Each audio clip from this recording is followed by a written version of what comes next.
Alors, bonjour à... On commence par les minorités. Bonjour, messieurs. Bonjour, mesdames. Ça me fait plaisir d'être ici, vous parler de santé et d'environnement. J'ai commencé ma vie comme médecin de famille et puis j'ai trouvé ça plate après 2 ans.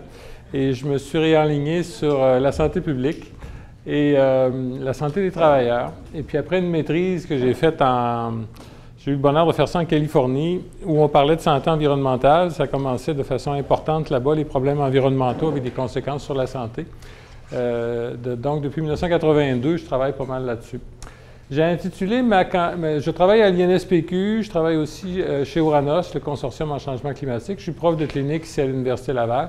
Ça veut dire que je n'ai pas de salaire puis que je reçois des étudiants à mon goût pour faire des choses, des projets de recherche. Mais je n'ai pas d'obligation finalement d'enseignement, sauf de donner des conférences comme celle-ci, ce qui me plaît toujours. J'ai intitulé ma conférence « Peut-on vaincre le pétrolisme ou la vie à 400 ppm de CO2 ». Quand j'ai commencé à travailler en changement climatique, en 1999, on était à 350 ppm de CO2 dans l'atmosphère. On s'approche d'ici 1 an ou 2 de 400 ppm. L'alcool et l'énergie consommées en quantité raisonnable contribuent à la qualité de vie. Mais l'excès d'alcool mène à la maladie, comme vous le savez, aux problèmes sociaux, à la ruine financière, à la dépendance et empoisonne la vie des proches. L'excès de pétrole, de la même façon, mène à différentes formes de pollution, débalance les grands cycles naturels qui gouvernent notre univers, empoisonne la vie des pauvres, et nous rend de plus en plus dépendants à une énergie bon marché. Alors, c'est des anciens collègues en 1990, dans un petit livre que j'éditais, qui avaient utilisé cette métaphore, qui avait surpris beaucoup de monde à ce moment-là, mais que j'avais décidé de garder dans le livre et que je trouve toujours bonne et pertinente à l'heure actuelle. L'énergie, c'est au centre des écosystèmes, c'est au centre de l'environnement et c'est le facteur principal quand on veut expliquer ou traiter des effets sur la santé que nous amène notre civilisation. Il n'y a pas que des méfaits au pétrole.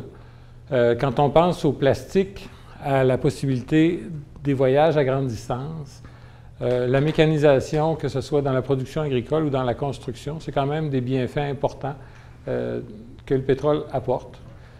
Il y a le professeur Jancovici qui est à Paris, si je me souviens bien. En l'an 2000, il a fait un calcul intéressant pour la France, et puis ça s'applique un peu partout dans les pays développés. On consomme, chaque individu comme nous, environ 45 000, 50 000 kWh si on rapporte toutes les sources d'énergie sur la même base de kWh, que ce soit pour les transports, pour les biens manufacturiers que nous utilisons, pour l'électricité qu'on consomme à la maison, pour la bouffe qu'on mange qui nécessite de l'énergie pour être produite.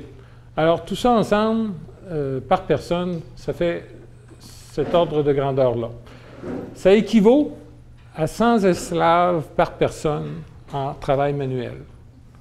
Alors, une famille de 4, ça voudrait dire qu'il y a 400 personnes qui travaillent pour vous, en moyenne, quand on utilise cette métaphore-là. Et 88 % de cette énergie-là, à l'heure actuelle, provient encore des combustibles fossiles. Du pétrole, principalement, du gaz aussi, et du charbon. Dans certains pays, les proportions sont bien différentes. Alors, vous voyez que c'est quand même pas mineur. On ne pourrait pas faire ce qu'on fait à l'heure actuelle dans notre société si on n'avait pas ce genre d'énergie abondante, à bon marché, par rapport à ce qui était le cas il y a seulement 150 à 200 ans. Il y a une explosion des possibilités qui est due au fait qu'on brûle du fioul, pour parler en bon français. Avec certains problèmes. La pollution atmosphérique est celui qui vient à l'esprit, numéro 1. La pollution de l'air intérieur qu'on oublie, parce que l'air qu'on a à l'intérieur, il vient de l'extérieur. Les contaminants qu'on a dehors, à 60 % ils se retrouvent à l'intérieur après quelques jours de délai. Le fait qu'on ait facilité les transports amène aussi un réaménagement de la ville, que j'ai appelé le désaménagement urbain, pour l'automobile et non plus pour les individus ou pour la vie de quartier. Il y a aussi un phénomène économique qui est un peu contre-intuitif qui s'appelle la malédiction du pétrole. Thomas Mulcair en a parlé un petit peu il y a un an, quand il parlait du syndrome hollandais. Je vais vous en parler aussi. Et finalement, tout ça, ensemble, comme mouvement de société, mouvement d'aménagement urbain, apporte une perte des écosystèmes essentiels à la vie qui nous donnent toutes sortes de services gratuits, que ça s'appelle l'épuration des eaux, l'épuration de l'air, la croissance des arbres ou la production de sols agricoles. Ça disparaît progressivement à cause de ce mode de vie que nous avons décidé d'embrasser. Pollution de l'air. C'est pas partout pareil quand même.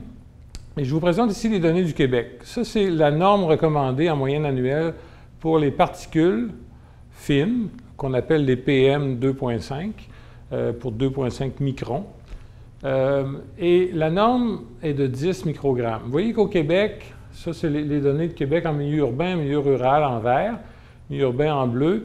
Depuis l'année 1998-99, c'est en baisse. Et finalement, ici, si on regarde depuis 15 ans, moins 30 %, c'est un beau succès. On dépollue quand même. Malgré que l'économie grossit, malgré que le nombre d'automobiles grossit, on diminue. Vous avez ici une apparence d'augmentation, mais c'est simplement qu'on a rajouté des stations de mesure, on a changé la méthode de mesure et on considère ça comme à peu près équivalent à ce que c'était. En bas, c'est le nombre de stations. On a constaté, il y a à peu près 15 ans, que c'était un problème qui était important, qui était grandissant. Alors, on a décidé de mieux le mesurer un peu partout au Québec. Et vous voyez la courbe il y a juste 15 ans, on avait, pour mesurer ça, une douzaine de stations. On est rendu à plus de 40 et on augmente encore présentement. Alors, c'est quand même une pollution importante. Ici, les combustibles fossiles sont responsables à 33 % et nos poêles à bois que nous utilisons dans certaines régions pour nous chauffer, mais dans d'autres régions plutôt pour l'agrément, pour l'ambiance. Mais 12 % des ménages à Montréal qui font chauffer pour l'ambiance, ça fait des pics de pollution. Parce qu'il y a beaucoup de monde, c'est densément peuplé. Alors, c'est maintenant interdit dans les nouvelles constructions dans plusieurs quartiers de Montréal. C'est pareil à Québec. Quand vous vous promenez dans votre banlieue ou au Lac-Beauport, allez au Lac-Beauport n'importe quand, vous promenez, c'est la pollution totale quand on fait chauffer la fin de semaine. Là, il y a un nuage blanc opaque, blanc-gris opaque, qui est dû au poêle à bois. C'est des conditions qui sont inacceptables, mais qu'on vit encore aujourd'hui. Les oxydes d'azote qui viennent de la combustion des combustibles fossiles, donc pétrole, etc., principalement, c'est le transport à 80 % qui sont au Québec. Ici, ces oxydes d'azote-là, on voit quand même qu'ils ont diminué. Là, on a des mesures qui sont plus vieilles, 1978, ils ont diminué de façon très, très, très importante.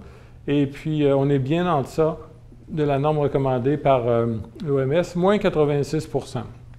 Belle réussite. Donc, il y a moyen de contrôler ces pollutions-là. Il y a moyen de faire mieux. Et le NO2, moins 60 %. Donc, c'est quand même majeur. L'ozone, par contre, l'ozone, c'est le smog. C'est une composante, c'est créé par un processus photochimique. Donc, ça prend une masse d'air stagnante, du soleil, et puis pas de vent. Et ce que ça fait, c'est les polluants, les NOx, les oxydes d'azote qui sont là.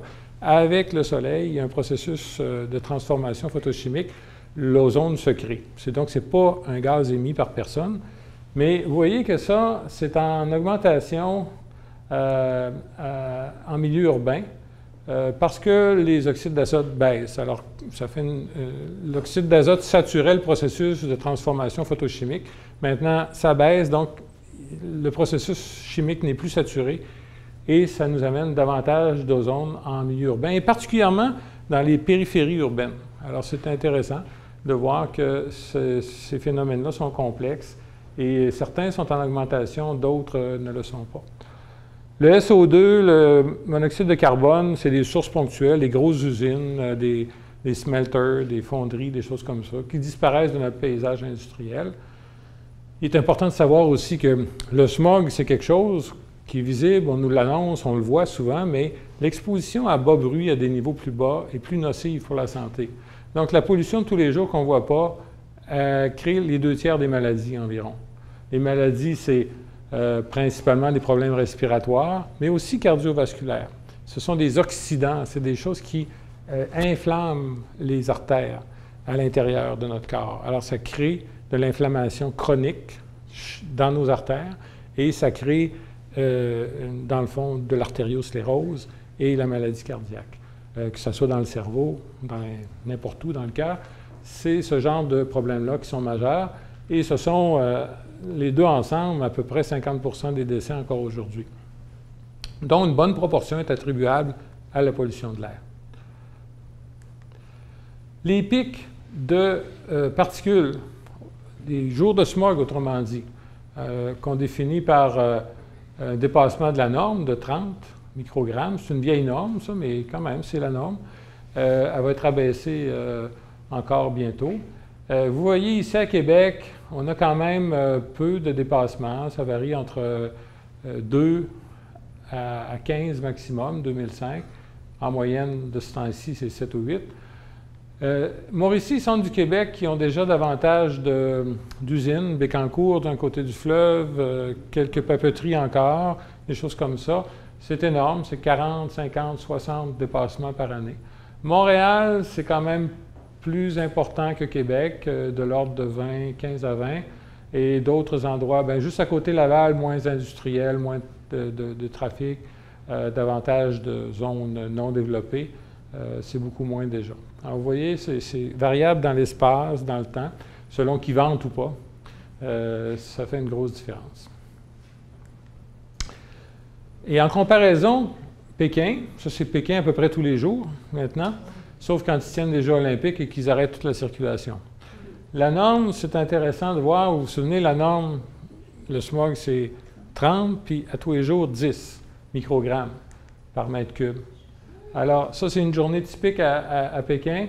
Le gouvernement dit 155, l'ambassade des États-Unis qui mesure simultanément dit 190. Donc, on est à 6 fois la norme de pic, puis on est à 19 fois la norme d'effet chronique.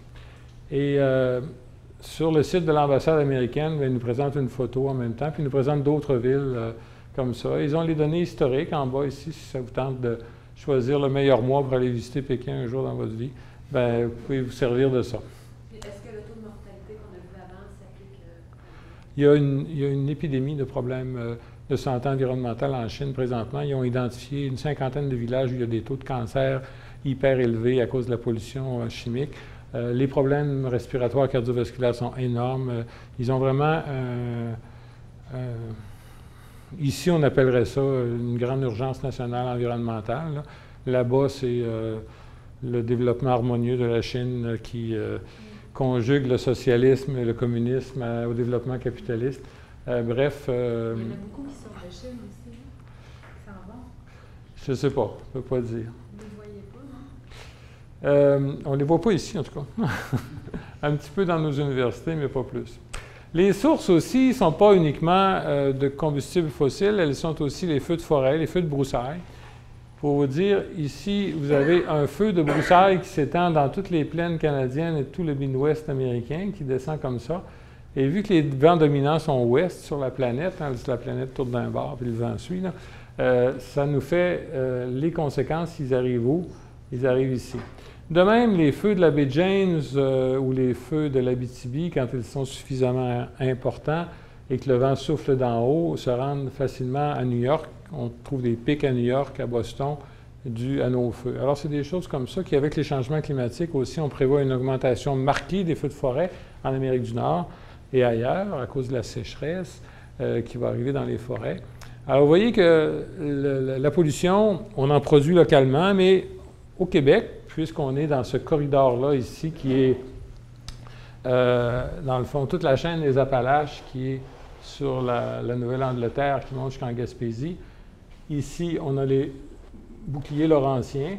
Alors, ça fait comme un entonnoir. Alors, 50% de notre pollution, 60% pour certains autres polluants, nous viennent, à cause des vents dominants, de la zone industrielle, de Chicago, de l'Ohio, etc.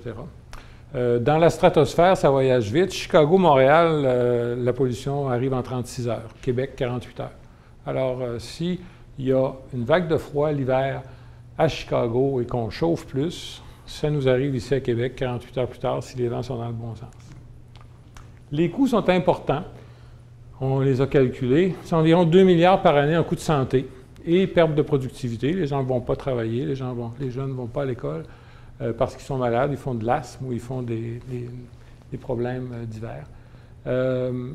Et puis, si on inclut les décès prématurés, il y a toujours encore aujourd'hui des gens qui meurent plus tôt qu'ils ne le devraient à cause de problèmes dus à la pollution.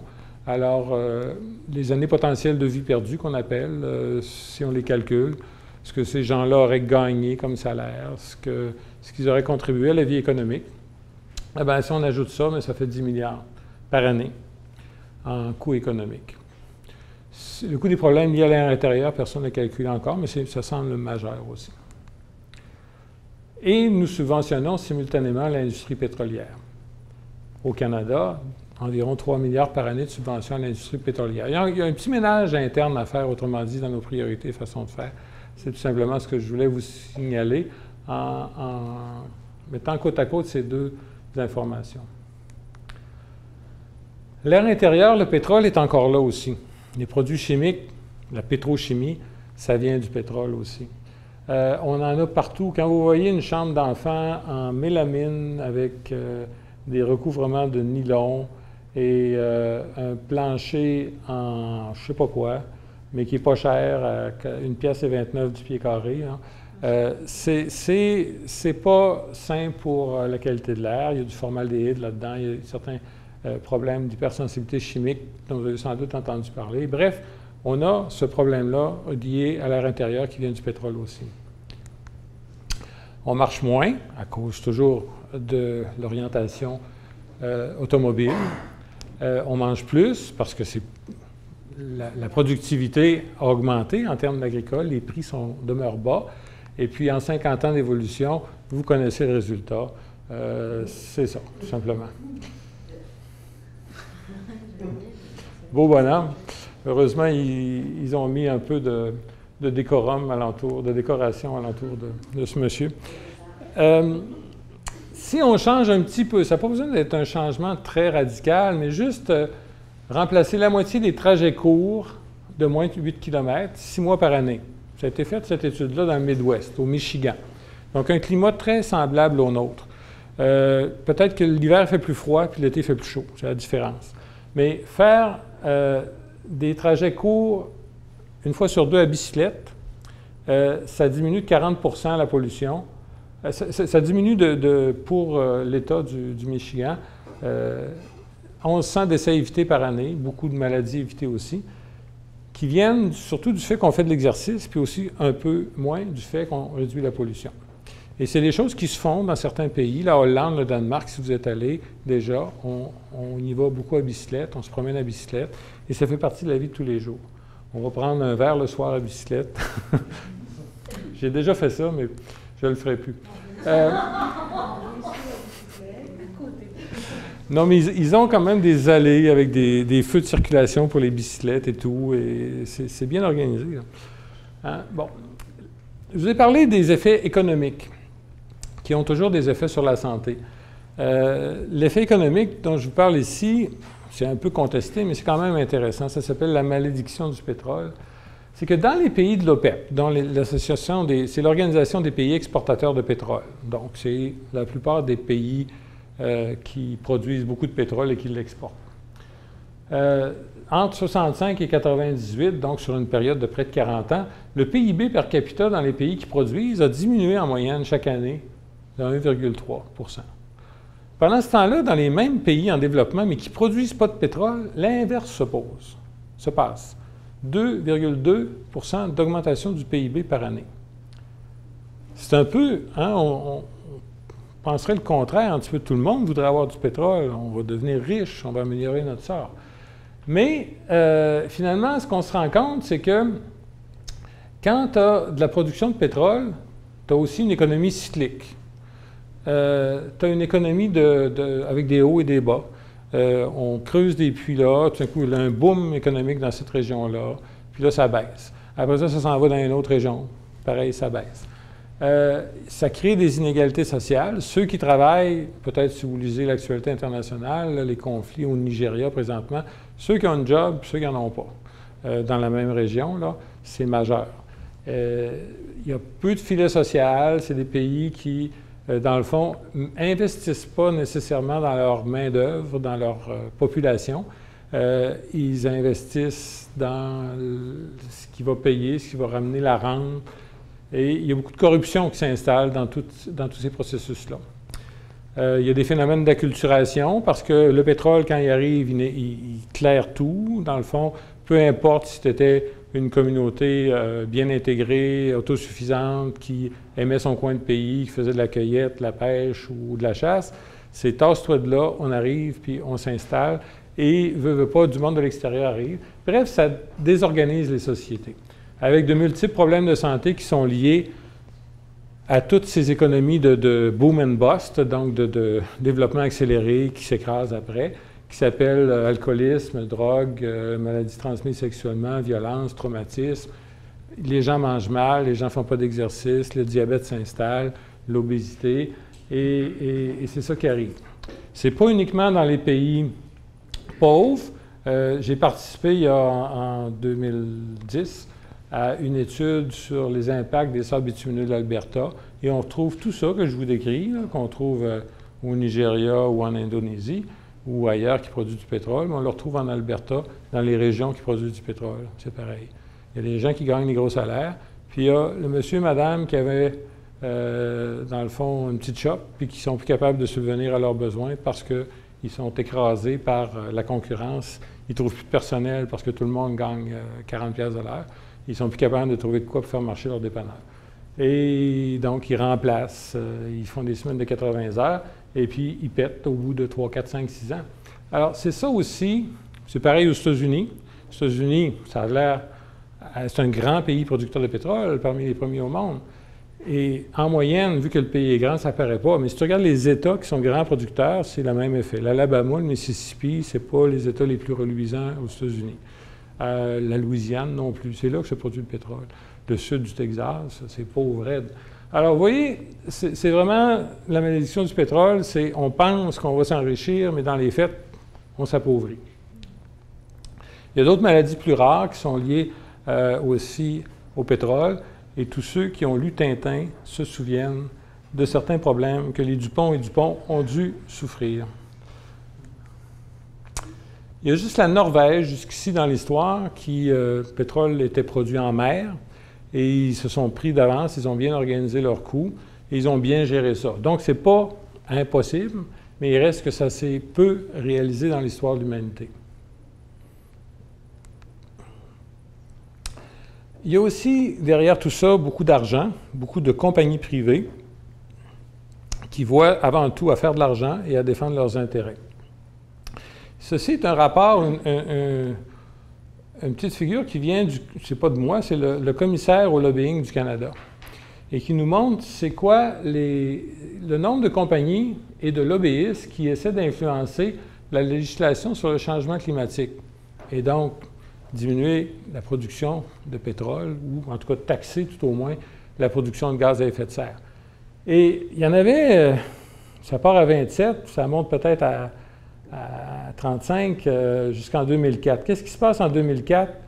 C'est notre ami Stephen Harper qui est élu à la tête du Parti conservateur. Vous voyez, la courbe change, il y a un point d'inflexion assez marqué. Et qu'est-ce qui arrive en 2006? Un autre changement de point d'inflexion, c'est la première élection de Stephen Harper comme gouvernement minoritaire.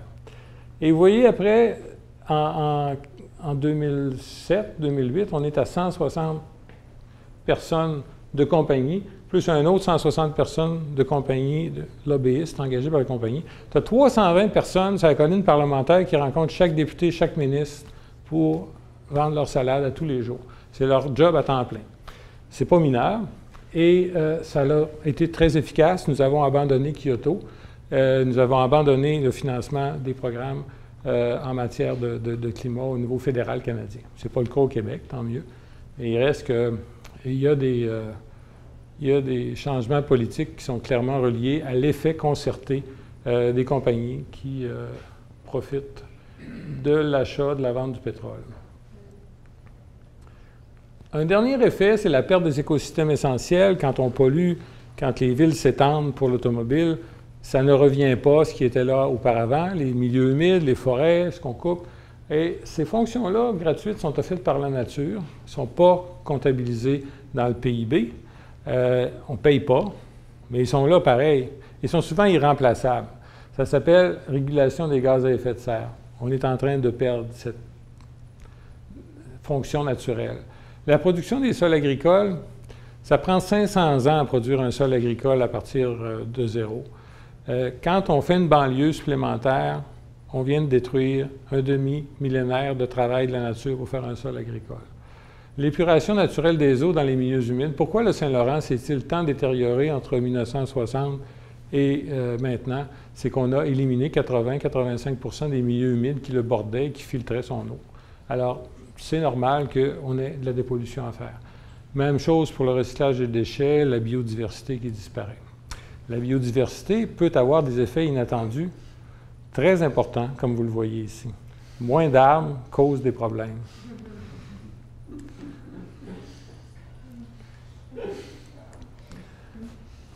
À quoi ça va ressembler le climat futur? On parle de réchauffement, on parle de plus grande variabilité. Ici, vous avez le nombre de journées chaudes par année en moyenne au Québec, historiquement, depuis 30-40 ans. Donc, 5 à 7, surtout dans le coin de Montréal, d'Outaouais, un petit peu à Trois-Rivières, Québec. Moi, quand j'étais jeune, il ne faisait jamais chaud, plus qu'une journée à la fois. Maintenant, on a déjà changé.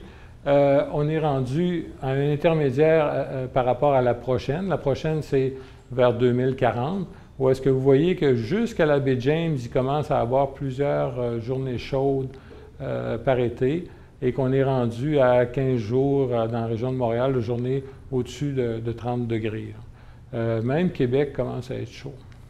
Alors, c'est ça l'avenir pour le volet chaleur. Ça, c'est le chaleur plus élevé. Il y a donc vers 2040-2050.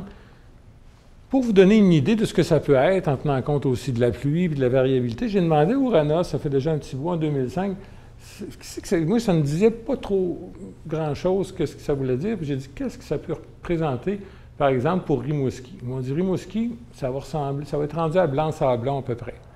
Hein? Le climat que moi j'ai connu quand je travaillais là à Rimouski, peut-être pas celui de maintenant, mais celui d'il y a 20 ans, et ça va être comme Blanc-Sablon vers 2050. Rimouski, ça va ressembler au climat de Montréal dans 30 ans de maintenant. Montréal, ça va ressembler au climat de Pittsburgh, quand même pas mal plus au sud, ou, selon certains scénarios, Nashville, Tennessee. Aïe aïe! Hein? La musique country vient avec, je vous avertis. Donc, ça nous donne des choses comme ça. Toujours le réchauffement moyen, on ne parle pas de canicule. Ça donne, on l'a fait la simulation là, avec des collègues il y a quelques années de ça. Si on meurt comme on meurt maintenant et que la population restait semblable, donc pas plus de vieux qu'il y en a là, parce que c'est surtout les personnes âgées qui meurent, ça donnerait quoi un changement de climat vers 2050 selon deux scénarios? Alors le scénario A2, c'est la tendance qu'a pris présentement la production de gaz, c'est la population continue à augmenter double à peu près vers 2100. Donc, on est à 7 milliards. Ça continuera à monter de façon importante pour se stabiliser vers 2100 à 15 milliards. B2, c'est un peu plus cool. Ça se stabilise vers 9 milliards, puis ça croît très lentement après. Mais il n'y a personne qui ne croit plus que B2 va se produire à l'heure actuelle. Alors, A2 est plus réaliste. À population égale, ça voulait dire plus 500 morts par année. Et en fin de siècle, plus 1500 morts. Mais ça, c'est sans tenir compte, par contre, des plus ou des moins. C'est-à-dire que la population âgée qui meurt va doubler en 2050. Donc, ce serait plutôt 1000. Par contre, on a le droit de s'acheter de la clim si on a le moyen. Ça peut baisser. Bon, on ne sait pas trop, mais c'est juste pour nous donner une idée de l'importance que ça peut avoir relativement. Ça veut dire que ces gens-là vont mourir, mais ça veut dire que ça peut arriver. Et se rajoute à ça les canicules.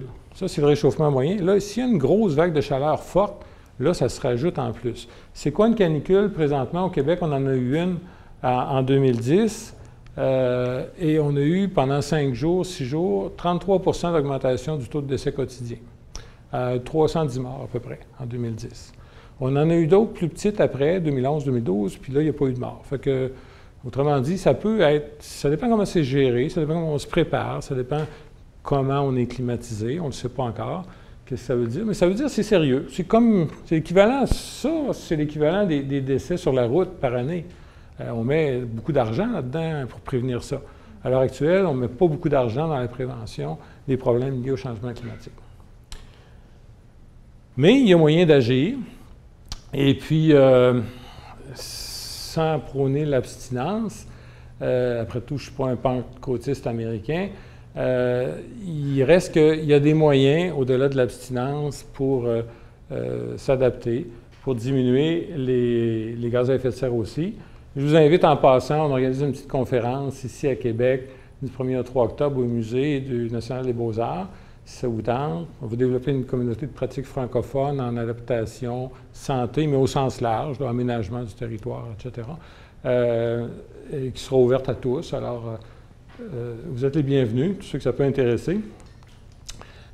Une autre action qu'on a développée, parce qu'on a un programme où est-ce qu'on est axé vers le verdissement, vers les projets pilotes pour diminuer les îlots de chaleur, mais il y en a une qu'on a faite qui est une norme pour quand on refait un parking. Plutôt que de remettre de l'asphalte, tout simplement, ça te coûte 1 million. On dit aux gens, bien, mettez un peu moins d'asphalte, plantez un peu d'arbres. Puis, il y a une norme qui a été développée à notre instigation pour faire ça. Dans vos écoles, ça peut se vendre partout. Nous, on va le faire dans le réseau de la santé au cours des prochaines années. Chaque fois qu'il va y avoir un parking, on va essayer de faire un peu plus vert pour diminuer les lots de chaleur. Il y a beaucoup de choses comme ça. Vous irez voir sur notre site web, là, Mon Climat, Ma Santé, que vous connaissez peut-être, mais il y a beaucoup d'actions concrètes qui sont possibles. Et les traitements, on n'a pas besoin d'un gros programme de recherche pour traiter le pétrolisme. Tout a été inventé il y a 200 ans ou plus. Des choses comme le train ont été inventées en 1804, la bicyclette 1817, le tramway 1832. Les impôts et les taxes, depuis 2500 ans, existent et sont très efficaces pour réduire la consommation et la production de gaz à effet de serre. La foresterie, planter des arbres, 8000 ans. L'aménagement urbain, style avant 1945, pas mal de temps aussi, 10 000 ans. Les bateaux, le transport par bateau, qui est la façon la moins polluante à tout point de vue, 15 000 ans pour transporter les biens et les personnes. La marche à pied, qui caractérise l'espèce humaine, 2 millions d'années. Hein? On n'a pas besoin d'un programme de recherche pour nous dire qu'il faut faire ça. Alors, merci beaucoup. Bonne lutte au CO2.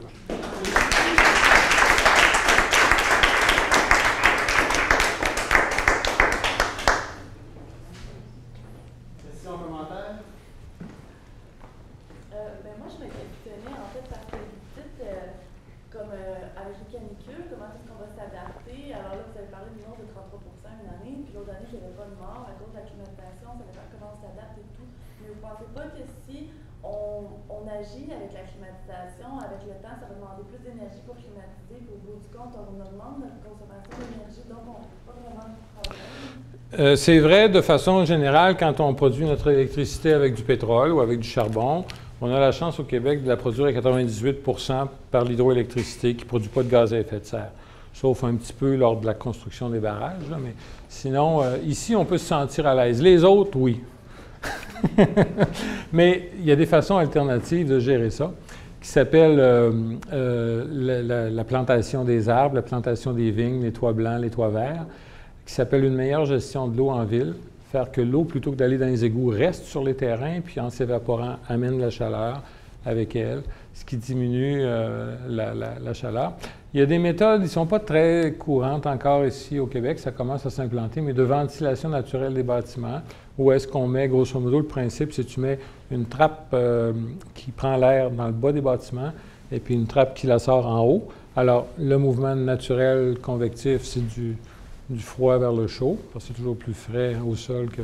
Alors, il y a des façons comme ça de faire, mais là, nos villes sont construites. Alors, tu peux te dire, tu construis tes villes différemment pour aller chercher le maximum de vent, plutôt que de le laisser aller. Bon, il y a les canyons urbains, il y a toutes sortes de façons de faire. Alors, c'est pas que je sois un promoteur de la clim, mais à court terme, avant qu'on change notre parc immobilier, qu'on l'adapte, qu'on l'isole mieux, qu'on fasse tout ça, il reste que pour beaucoup de personnes, c'est la seule solution. Parce que beaucoup de personnes sont très fragiles Alors, voilà. C'est quoi le toit blanc? Un toit blanc, c'est que plutôt que de... ça s'applique au toit plat. Plutôt que de mettre une membrane noire ou du goudron noir avec du caillou, on met une membrane blanche, tout simplement, un polymère blanc. Il y a 2 arrondissements à Montréal où c'est rendu obligatoire maintenant. Ils donnent même une petite subvention pour aider à payer la différence de coût.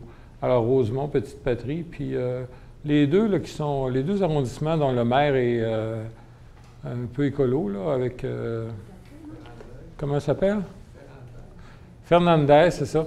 Mais ils sont avec Richard, là, celui qui se présente à la mairie, là, Richard qui a l'air un peu stiff, là, Richard Bergeron? Bergeron, je pense, c'est ça. Et c'est les plus écolos des partis montréalais. Et ils ont quelques bonnes idées comme ça qu'ils ont mis en pratique déjà, puis qui sont efficaces. Là, ils ont fait des centaines de toits déjà blancs à Montréal. Si vous regardez, quand vous prenez le pont, là, il y a un Power Center à gauche, là, où est-ce qu'il y a un Canadian Tire puis d'autres magasins. Vous regarderez les toits en passant. On les voit bien parce qu'on est plus haut. Là. Le pont Pierre-Laporte ou le pont de Québec, là, un des deux, là, je ne me souviens plus. Là. En tout cas, on les voit. On les voit. Vous regarderez, les cailloux, maintenant, en commercial, là, ils font ça beaucoup. Ils mettent du caillou blanc ou gris très pâle pour faire les toits, plutôt que de mettre comme auparavant du noir. Alors, ça diminue, ça enlève 4 à 5 degrés de chaleur sur le toit, qui ne rentre pas dans la bâtisse. C'est bien intéressant. Il y a des façons simples, dans le fond, de faire ça ici. L'Université Laval a un excellent effort. Moi, quand j'étais étudiant à l'Université Laval, dans les années 70, là, on va dire, il n'y avait pas grands arbres. Le boulevard René-Lévesque qui traversait jusqu'à Hochelaga, ça passait les chars. Ils t'ont bloqué ça, ils t'ont planté des arbres. Là, c'est beau. Il y en a partout, puis ils continuent à en planter. Mais j'ai vu que le parking de la faculté de médecine n'avait pas beaucoup d'arbres. On va m'en occuper l'année prochaine. C'est juste une question technique. Là. Le rapport d'environnement NF-FNPAC, est-ce que c'est facile à trouver sur Internet? Lequel? Celui qui était nommé... Oui, je l'ai trouvé en français même. Très facile à trouver. Mais je ne peux pas malheureusement le mettre tout de suite sur le site parce qu'il faut que je fasse une demande de loi d'auteur. Je vais vérifier si on a les droits. Je vais le faire. Lequel? Sur les sables bitumineux? Oui. OK. Bien, il y a juste un résumé en français. Il n'existe pas en français le rapport. Ah, oui. Mais il est facile. Oil Sands, Gosselin, ça va sortir. Là. C'est juste une annonce ou un résumé. Il y avait oui? Le fait d'avoir une voiture blanche par rapport à avoir une noire, considérant le climat et l'année, est-ce qu'ils ont fait une espèce de bilan annuel pour savoir si on économisait vraiment? Bon, c'est sûr qu'on sauve de l'énergie du côté climatisation l'été, mais ce qui est hiver, tout ça, une voiture noire concentre beaucoup plus de chaleur. J'ai jamais rien vu là-dessus. C'est possible, mais j'ai jamais rien vu là-dessus. Il aurait fallu peut-être faire une espèce de bilan annuel avant de se lancer dans noir ou blanc. Pour les toits? Ouais. J'avais compris pour l'auto. Non, pour les toits, l'hiver, il y a de la neige. Pour les toits, l'hiver, il y a de la neige. Alors, ça reflète, puis de toute façon, il fait froid, fait que ça isole. Alors, au total, c'est un bilan très positif. Parce que le noir, il nuit juste l'été, dans le fond. Il réchauffe juste l'été. On a des entre-saisons, automne. Oui, mais l'entre-saison, tu es intéressé à ce que ça chauffe. Au printemps comme à l'automne. Par contre, à l'été, tu n'es pas intéressé à ce que ça chauffe. C'est là que ça devient intéressant. Est-ce que c'est assez important pour que l'automne et le printemps soient assez importants pour défaire le gain d'été? C'est possible, mais il n'y a pas d'analyse de cycle de vie de fait encore là-dessus, à ma connaissance. Non? Moi, j'habite Montréal, puis c'est le premier été, cet été, quand il y a eu la vague de chaleur, puis on a entendu parler des îlots de chaleur. Puis les publicités ou les médias ou les petites alertes qui apparaissent sur nos téléphones intelligents, c'est vivez-vous dans un îlot de chaleur? Avez-vous déjà pris conscience que vous êtes peut-être au cœur d'un îlot? Puis ça m'interpelle parce que vous avez dit que vous avez collaboré ou en tout cas participé à demander à des gens d'expliquer davantage qu'est-ce que ça fait de vivre là-dedans ou pas, ou OK, j'ai chaud, mon voisin a chaud, peut-être un peu plus que celui qui habite à Saint-Jérôme. Mais en gros, pourquoi on s'est mis à identifier des îlots de chaleur? C'est pour aller au sein de ces îlots diminuer quelque chose? Ou... Les îlots de chaleur, ça augmente la chaleur quand tu es dans ta maison. Oui.